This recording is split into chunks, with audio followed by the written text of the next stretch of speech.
Gledate novi video sa cvetnog kanala Kruna VD. Dobro mi došli. Cvet koji buja i usred zime, a i sam se razmnožava. Dovoljno je da samo jednom posejete ovo seme, a nadalje će ona sama sve da radi. Među biljkama koje cvetaju do prvih mrazeva najviše pažnje privlači prelepi cvet poznat po imenu petlova kresta ili Celosija cristata. Reč je o biljci tropskog porekla koju zbog dekorativnog izgleda mnogi žele u bašti. Vrlo je otporna i izdržljiva, a najbolje uspeva na direktnom suncu. Odlično podnosi sušu. Grmolikog je rasta i može da poraste i do 2 metra u visinu, a najčešće do 120 cm. Cvetovi petlove kreste traju dugo, čak do 8 nedelja, a uklanjanjem precvetalih cvetova može se podstaći novo cvetanje. Sadnice ove biljke dolaze u predivnim, jarkim nijansama poput ružičaste, crvene, žute i narandžaste, ali jednako impresivno izgleda i u beloj varijanti, a mogu biti i dvobojne.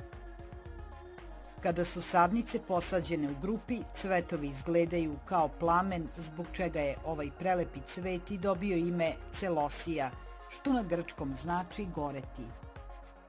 Postoji nekoliko sorti petlove kreste koje se razlikuju i po boji listova, koja pak zavisi od boje cveta.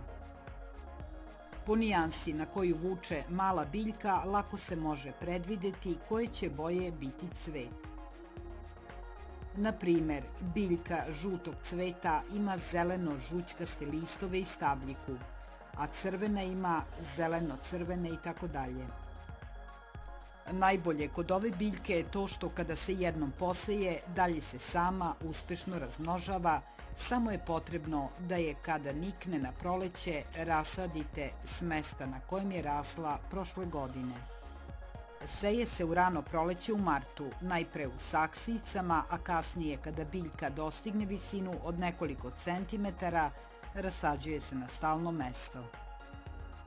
U aprilu se može direktno saditi na otvorenom.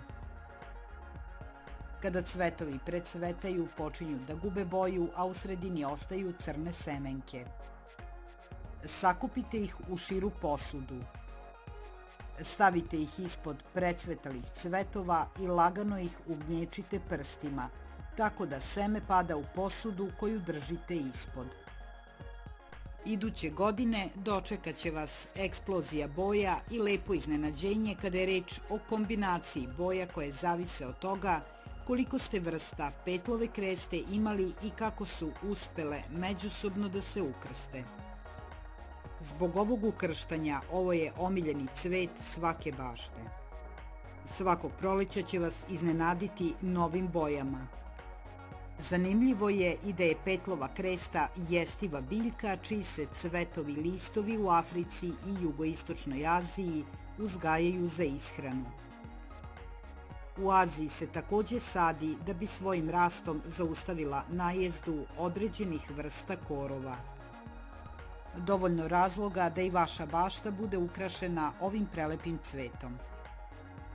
Ako vam je ovaj video zadržao pažnju i bio od koristi, lajkujte ga i zapratite moj kanal. Hvala vam na poverenju.